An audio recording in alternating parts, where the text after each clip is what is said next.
இன்றே டவுன்லோட் செய்து உங்கள் ஃபேவரட் ஷோக்களை என்ஜாய் பண்ணுங்க. கேட்டியா கோன்ஸ்? திருடின கதைய தெய்வீக கதைய சொல்லிட்டு இருக்கா பாத்தியா?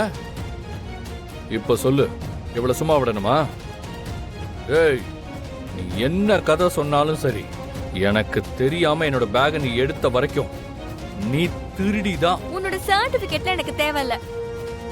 நான் யாருன்னு எனக்கு தெரியும். ரொம்ப குதிக்காம உன்னோட டாக்குமெண்ட் பணம்லாம் கரெக்டா இருக்கான்னு பார்த்து சொல்லு.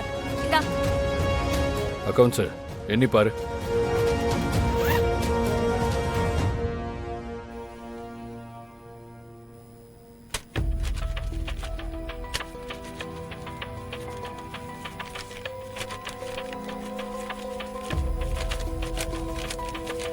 கருணா, முதல்ல இதுல 40,000 இருந்துச்சு, இப்ப 33,150 தான் இருக்கு. பேலன்ஸ் 6,850 ரூபாய் குறையுதுப்பா. ஏய், எங்கடியா மீதி பணம்? ஏய், திருப்பி திருப்பி டீன்னு சொன்ன, அவ்வளவுதான் சொல்லிட்டேன். ஒண்ணும் இல்ல, நான் காசு விஷயத்துல ரொம்ப கரெக்டா இருப்பேன். யாருக்கிட்டையும் நானும் எதுவும் பாக்கி வைக்க மாட்டேன், என்கிட்டயும் யாரும் பாக்கி வைக்க விட மாட்டேன். அதான் நீ எனக்கு கொடுக்க வேண்டிய 6,850 ரூபாய் கழிச்சிட்டேன். இனிமே உனக்கும் எனக்கும் எந்த வித கணக்கு வழக்கும் இல்ல. நம்ம பிரச்சனை இன்னியோட முடிஞ்சது. எது? நான் உனக்கு துட்டு கொடுக்கணுமா? எந்த துட்டு?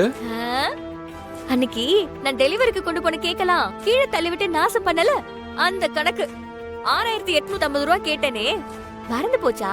நான் அதத்தான் அன்னைக்கே கொடுக்க முடியாதுன்னு சொல்லிட்டேன்ல. ஒழுங்கா என்னோட பணத்தை கொடுத்துரு, இல்ல அடிச்சு விடுப்பா, 6,850 தானே, போனா போயிட்டு போகுது. விடுப்பா இருக்கு சிஸ்டர், நான் பாத்து. அதான் டாக்குமெண்டையும் மீதி பணத்தையும் கொடுத்துருச்சுல, அப்புறம் என்ன? பொம்பளை பிள்ளைய கை நீட்டி அடிக்கிறது தப்புப்பா. யாரு இவளா பொண்ணு? யோ அக்கவுண்ட்ஸ், இவள பொண்ணே இல்லையா? என்ன விடு அக்கவுண்ட்ஸ். இருடா கர்ணா, அங்க பாரு, அவசரப்படாத, சொன்னா கேளு. நியாயம் தான் கோவப்பட்டாலும் அந்த சிஸ்டர் பக்கத்து நியாயம் இருக்குல்ல. அவங்களுக்கு சேர வேண்டிய பணம் தானே எடுத்திருக்காங்க. சொன்னா கேளு, போனா போயிட்டு போகுது. இப்பெல்லாம் சிஸ்டர் சண்டை போடக்கூடாது. சிஸ்டர் நீங்க போங்க. போங்க, ஏ போமா, ஏ போய் தொலைமா. போமா.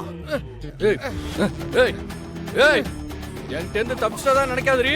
என் துட்டு மேல கை வைக்கிற நீ. உன்னை எங்கேயாச்சும் பார்த்தேன், அங்கே நீ காலிடி. போடா பொறுக்கி. யார பொறுக்கி சொல்ற?